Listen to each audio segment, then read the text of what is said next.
सुबह उठते पता नहीं, अल्लाह के नबी ने फरमाया ऐसा माहौल बिगड़ेगा, माशरा उम्मत इतनी बिगड़ेंगी। सुबह को आदमी मुसलमान होगा, शाम को मौत आई, जनाजा काफिर का उठ रहा होगा। रात को सोएगा ईमान की हालत में, सुबह उठेगा कुफर की हालत में उठेगा। 24 घंटा ईमान बचाना मुश्किल है। उलमा का एहतराम करो, इनकी कदर करो। कुरान नहीं आता इनके पास बैठकर कुरान सीखो। ये जितनी समाज में बेहयाई है इन पर पाबंदी लगाओ। शादियों में रिवाज को छोड़ो, नबी की सुन्नतों के मुताबिक शादी करो, नमाजों का एहतमाम करो। ये नंगा नाच और यानियत हमें जहन्नम तक ले जाएगा।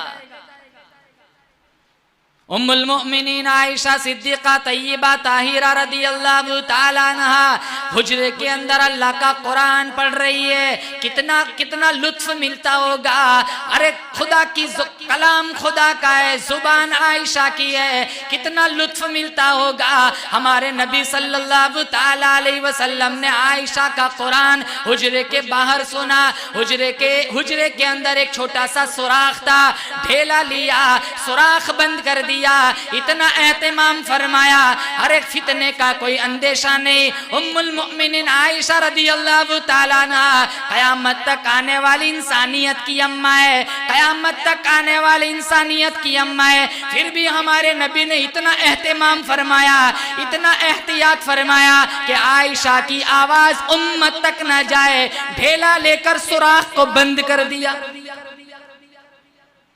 फितना नहीं था, ये तो मेरी तुम्हारी माँ है, कयामत तक आने वाली इंसानियत की अम्मा है। अंदर आके ये नहीं कहा आयशा तेरी आवाज कितनी खूबसूरत है, ढेला लिया, वो जो सुराख था बंद कर दिया कि आयशा की आवाज उम्मत तक ना जाए। 2210 हदीसें रिवायत की है सियासित्ता में।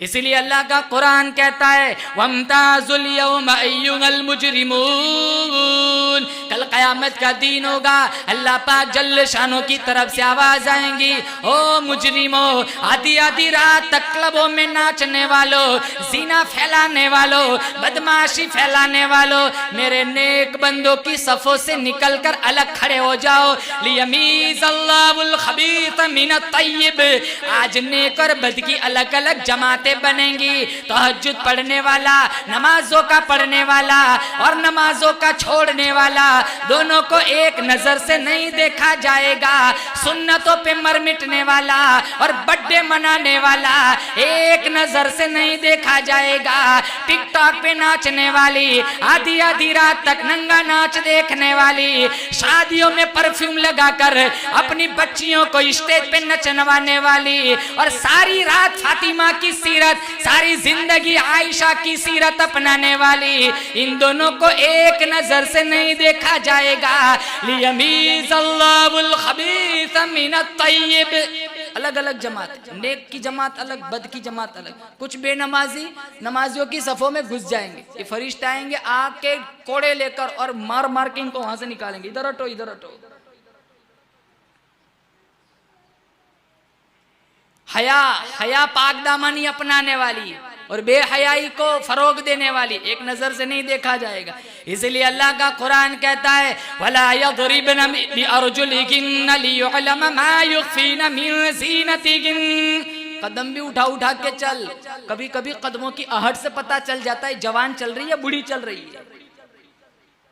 यहाँ तो खाविंद घर पे नहीं, किसी ने, इसके दोस्त ने आके कुंडा खटखटाया ना तो अंदर से कहती है कौन, कहाँ, मैं वो फुलाना बोल रहा हूँ, तुम्हारा खाविंद घर पे नहीं। कहाँ खाविंद तो घर पे नहीं, आप अंदर तशरीफ लाइए, आप ठंडा लेंगे या गर्म लेंगे। कहा नहीं मैं बिल्कुल ठीक हूँ। आप ही का घर समझो, बिल्कुल तकल्लुफ मत करो, आप अंदर जाए, अभी मैं शरबत बना के लाती हूँ। शैतान कहाँ से छोड़ेगा। गैर शादीशुदा के मुकाबले में शादीशुदा ज्यादा फंसे हुए। 3-3 बच्चों की माँ, 3-3 बच्चों का बाप भाग जाता है। अल्लाह फरमाता है वला यदरिबन बिअरजुलिहिन लियुअलम मा युखफीन मिन ज़ीनतिहिन, वो मेरी बंदी कदम भी उठा उठा के चल, कदम भी फूंक फूंक के रख, मैं तेरा खुदा तू मेरी बंदी। मैं नहीं चाहता अरे अजनबी को हुस्न न दिखा, अजनबी को चेहरा न दिखा, अजनबी के सामने गुफ्तगू न कर, अजनबी को आवाज न सुना, तेरी आवाज भी सतर में दाखिल है, अजनबी को हाथ पैर भी न दिखा। मैं अल्लाह पसंद नहीं करता तेरे बाल पर भी अजनबी की नजर पड़ जाए। मदीना मुनव्वरा में एक औरत थी जिसका खाविंद बीमार हो गया, जिसका बाप बीमार हो गया, खाविंद घर पे नहीं था। तो अल्लाह के नबी सल्लल्लाहु ताला अलैहि वसल्लम से इत्तला भेजी कि मेरा बाप बीमार है और मेरा खाविंद घर पे नहीं है, मैं चाहती हूँ मैं अपने बाप की इयादत के लिए जाऊं, इजाजत है? व्हाट्सएप का, फेसबुक का, टेलीफोन का, मोबाइल का जमाना तो था नहीं। ऊँटनियों पे भी जाते थे ना, थोड़ा फासला तय करने में 2-2 महीने लग जाते थे। तो अल्लाह के नबी सल्लल्लाहु ताला अलैहि वसल्लम ने फरमाया जब तेरा खाविंद घर पे नहीं है तो मैं तुझे तेरे बाप की इयादत के लिए जाने की इजाजत नहीं दे सकता। वो नहीं गई। ये दीन के बड़े पक्के थे। फतवे तो आज हम भी पूछते हैं लेकिन करते वही है जो हमारा नफ्स कहता है। हमारे तो सर्दी के फतवे अलग, गर्मी के फतवे अलग।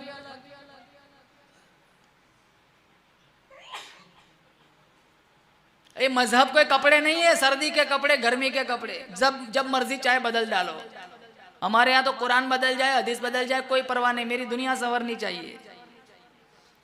आप सल्लल्लाहु ताला अलैहि वसल्लम ने फरमाया जब तेरा खाविंद घर पे नहीं है मैं इजाजत नहीं दे सकता।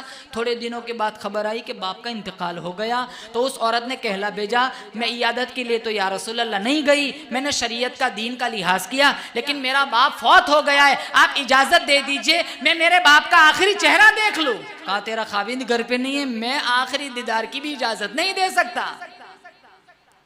ये ना सोचा लोग ताने मारेंगे कैसी पत्थर दिल वाली औरत है, इयादत के लिए भी नहीं गई, आखिरी दीदार के लिए भी नहीं गई। हमारे यहाँ तो तानों का बड़ा लिहाज किया जाता है। वो दीन के बड़े पक्के थे, वो कुरान के आशिक थे, वो नबी के फरमान पर मर मिटने वाले थे, वो गई नहीं। बाप का इंतकाल होगा, इसका जनाजा इस लड़की के सहन में ला के रखा गया।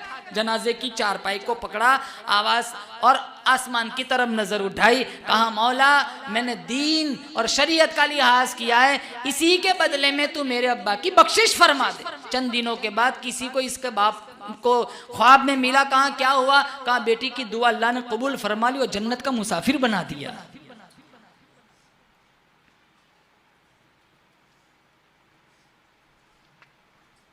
हतीम ताई की बेटी आई थी ना अल्लाह के नबी के यहाँ, सर पे चादर नहीं थी, आपने मुज़म्मिल वाली चादर उठा के उसके चेहरे, उसके सर पे डाल दी। फारूक आजम ने कहा ये तो गद्दार है, मुशरिका है, काफिरा है, लोगों को गा गा के उभारती है, सजा के काबिल है। और जंगी कैदियों को तो कौन छोड़ता है? करंट भी दिया जाता है, बर्फ की सील पे भी लिटाया जाता है, जुर्म उगलवाए जाते हैं, बातें उगलवाई जाती है। तो अल्लाह के नबी ने कहा इसका कुफ्र न देखो, ये अपने बाप की चौखट पर भी नंगे सर बैठे, मेरी दहलीज पर भी नंगे सर बैठे, फर्क क्या रह जाएगा? फिर पूछा तू क्या चाहती है? कहा आपके दरियाए करम से बड़ी उम्मीद है, हर सिमत आपके अखलाक का चर्चा है, बाइज्जत भाई के घर पहुंचा दो। 2 जवान साहबी को साथ किया, जाओ भाई के घर पहुंचा दो। वो लड़की का बयान है, कितने दिन हो गए, जंगल का रास्ता आया, खलवत आई, अंधेरा आया, न इधर वाले ने चेहरा उठा के देखा न इधर वाले ने चेहरा उठा के देखा। कभी कभी सोचने पर मजबूर हो गई दोनों चलने वाले कहीं अंधे तो नहीं। हमें तो शादी में जाना हो ना पहले से फोन कर देते, फुला नंबर के गेट के बाहर नीम का दरख्त है, उसके नीचे मैं तेरा वेट करूंगा। कितनों की शादियां होती है ना, वो दूसरों की शादियों में रिश्ते फिक्स हो जाते हैं। कैसे शादी हुई? कहाँ फुलाने की शादी में चिट्ठी छोड़ के आया था, वही काम कर गई। और एक बीमारी है, मर्द और औरतों को एक साथ इकट्ठे खिलाते हैं। ये सारे जवान वही तकसीम करने में होते हैं, ये चिल्ला चिल्ला के थक जाते हैं मर्द, उनको नहीं खाना फिर भी कहते डालू डालू, पूछता ही रहता है।